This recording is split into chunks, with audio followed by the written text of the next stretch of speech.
Good afternoon. Now this I predict is going to be a total disaster. But what is going to happen is I had some friends when I wrote Rocky's Inferno, the first comic. They worked for a major radio station in Miami, and they did some beautiful mixing for this. Now you're going to have to forgive the quality because this was done in 1969.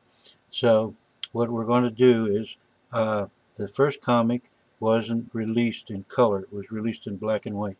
The only one in color was Rocky Marijuana Seed Meets the Old Coot. But the first comic was painted, and I have copies of the paintings on for the pages. And what I'm going to do is I'm going to play the mixing, which I thought was a beautiful job, and I'm not sure how beautiful it still is because it was done. I haven't played these tapes. I made this tape in the 90s from tapes that were made in the late 60s, 1969 or early 1970.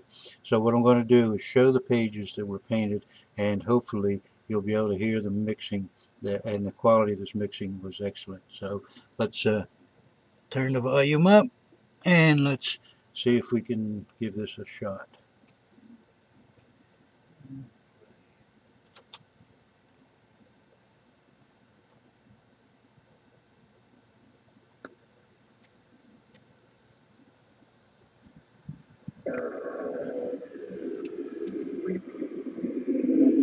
Christ, when I leave this life, grant that through your mother I may come to the palms of victory.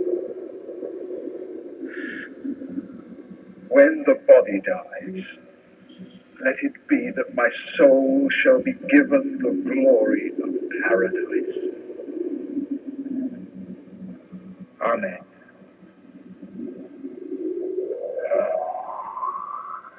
As another soul perishes, and for an instant is captured by 2 tons of steel and rubber, it begins to emerge from the wreckage of its $8,000 coffin.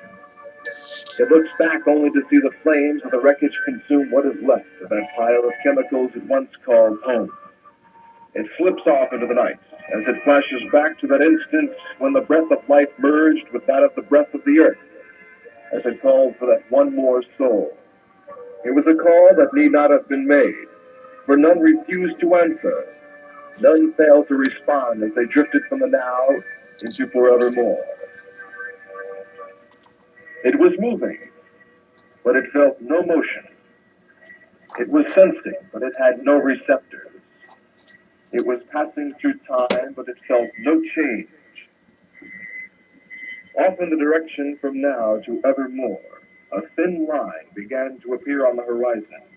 It grew into a bright beam of colors and flashes until this soul came to rest at the edge of a bottomless pit or a topless cylinder into nevermore.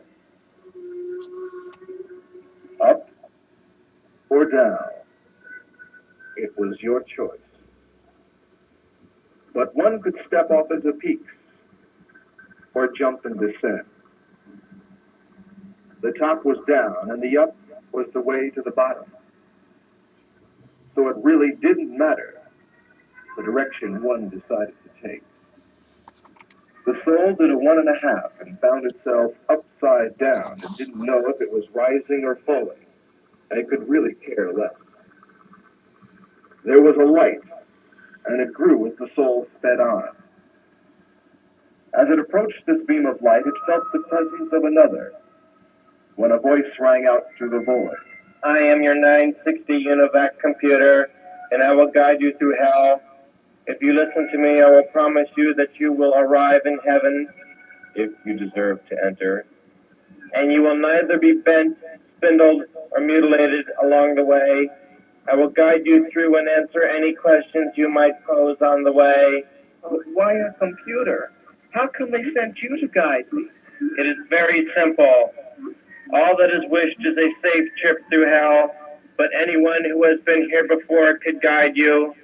But that is a very boring trip, and I have been programmed to do it and not be bored. I can function in all the worst conditions that make up this trip from the now into nevermore. Don't worry, for I will care for you as though you were my own technician that built me. Come and follow me and ask me what questions you will. How long a trip is it?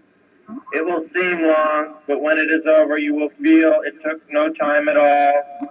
Come along now as we launch ourselves into the first layer of hell. We own 2/3 of all the radios in the world. The soul and the computer rushed into the first stage of hell. As the soul looked around, it could see the frames of familiar faces. It could recognize some silhouettes as they moved back and forth in front of a great white screen. Who are these people? I can recognize a few of them, but I'm just not quite sure who they are. There, that silhouette looks like James Dean, and that one like Marilyn Monroe, and there, that Rex Butler looks like Jesus. These are the souls of those that wished above all else that they be known, that they be recognized by images. They are the vain ones that feel only secure in playing the role of another. They were never part of real life, so they must stay here as mere shadows of their existence in hell, could be no other than an extension of themselves as they appeared on Earth's surface. They must remain incognito as they dance about the screen, attempting to be recognized by those that pass this way. Do they know that I can recognize some of them? No.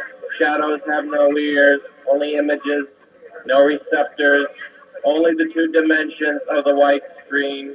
But do they know who they are? If they did, they wouldn't be here. If they knew who they were, they wouldn't be mere shadows of characters that were also two-dimensional. Is there no way they can leave here? No, but they were never real, and you must be somebody before you can pass through the screens that they dance upon. No, there is no hope for them.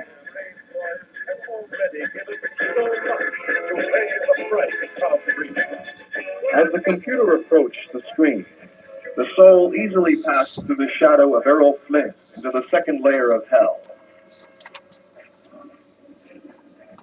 The smoke and the smog was heavy, and it appeared as though it were a hot summer day in downtown London, or New York, or Philadelphia. The air seemed to irritate those figures that were yet off in the distance. Well, who are they? What was their crime? They are the industrialists. They are the ones that have grabbed up what was not theirs to grab. There, that one is J.D. Rockefeller. There goes J.P. Morgan. And there goes A. Vanderbilt. The figures of these men ran about as they performed the toils of an endless day. They were required to inhale and exhale the air the Industrial Revolution spawned, while at the same time they were also required to play an endless game of Monopoly, in which they never passed go or collected $200. They were always in debt to the bank, which was owned by the people. As the soul looked deep within the sorrow of these conquerors of the greenbacks, it fell through the board into the third layer of hell. It was hot, and shots rang out in the dark. They broke into flashes and screams, and one could see the charred bodies of millions and smell the odor of cooked flesh and burnt hair. There was that familiar odor of napalm and gunpowder, as well as the cries of millions. There was a life-size replica of Stalingrad and Auschwitz and Atlanta and My Lai and Wei. There was the shell of London and Berlin, and a heavy mushroom held tight over Hiroshima and Nagasaki. There were the corpses of children and old, as well as young men in uniform. There were politicians and generals and religious leaders. There was Cardinal Cushing carrying a sign that read, "Win the war." And there were shovels which these men used continuously as they buried the dead, and the war machines that caused this death and destruction. what do these people do here? They must bury all those whose lives their greed caused to be snuffed out. They must have their own limbs burned by the dripping napalm. They are not permitted the luxury of dying, only the pain and the torment of those twisted and burned and broken bodies that are all about them. They must stay here and exist in war from eternity to eternity,